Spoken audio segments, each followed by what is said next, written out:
The Buffalo Common Council is hosting its first winter preparedness event this Monday, and it's a part of a series. It's happening at the Lincoln Community Center in Buffalo from 5:30 to 7:30 in Councilman Mitch Nowakowski's district. He is here now to talk more about it. Mitch, this is Buffalo being winter prepared is so crucial. Tell us about this series.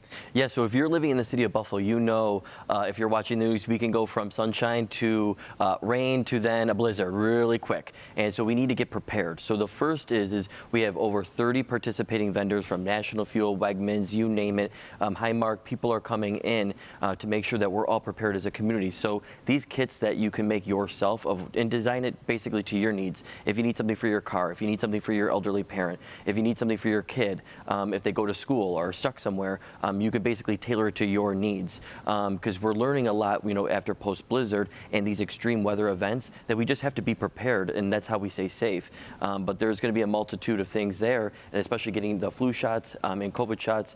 So we're really encouraging people to sign up so that we know how much to accommodate for moving forward. So people are building these kits. You're asking one per household when people show up to this. Tell me about some of the things people should have available to them, maybe at their house or in their car, that you're going to provide at these. And that's a good question, because I'm always, thinking, post-blizzard, like emergency response for the most vulnerable and the most impact. To me, you could get stuck in your car in an extreme weather event. So making sure that you have flashlights, that you have warmers, that you have blankets, so that if you ever catch yourself not in your house in an emergency, that you can respond. And also, we're going to have a good amount of tips of what to pay attention for. Like, what does a shelter in place mean? And when that happens, who do you call? What are the proper protocols to stay where you are and to shelter in place, and what to look for in our community as we experience extreme weather is a part of life now. The series was started last year. What was some of the response that you gathered throughout all the different meetings?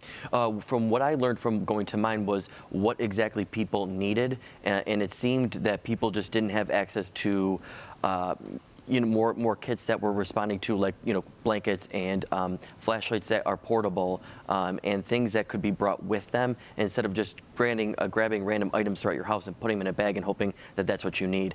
But ultimately know that the resources that are out there, like if you need help with HEAP, if you need help with not only getting access to medication, but like the flu shot this year is really important to get, because when you do get the flu shot, it also helps caretakers make sure that they don't transfer a deadly flu to someone who is living with a chronic condition or a senior.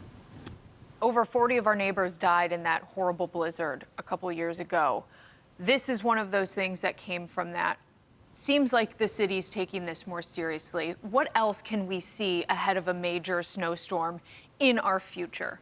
You're going to start seeing that our emergency shelters will be up and running faster, quicker, and also be able to accommodate those that are there. The biggest thing is really transport, to make sure that if people's, if their heat goes out or their electricity goes out, that we can transport them there and that we're ready to operate for a few days. But ultimately, I think that, as Buffalonians, when we see alert, we're desensitized to it. So we're like, we'll be fine. We won't. You have to adhere to all protocols.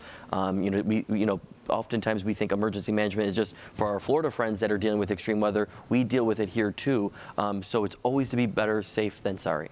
So for all the residents out there who want to go to the winter preparedness event, give us all the details, and then where they can find, if they can't make it to that one, the future ones. Yes, so there's a whole list. Every district will have it. So please go to buffalony.gov/council winter preparedness, and you'll be able to sign up and see what location's closest to you. All right, Councilman, thank you so much for joining us. We appreciate it. This is very important information here. Definitely.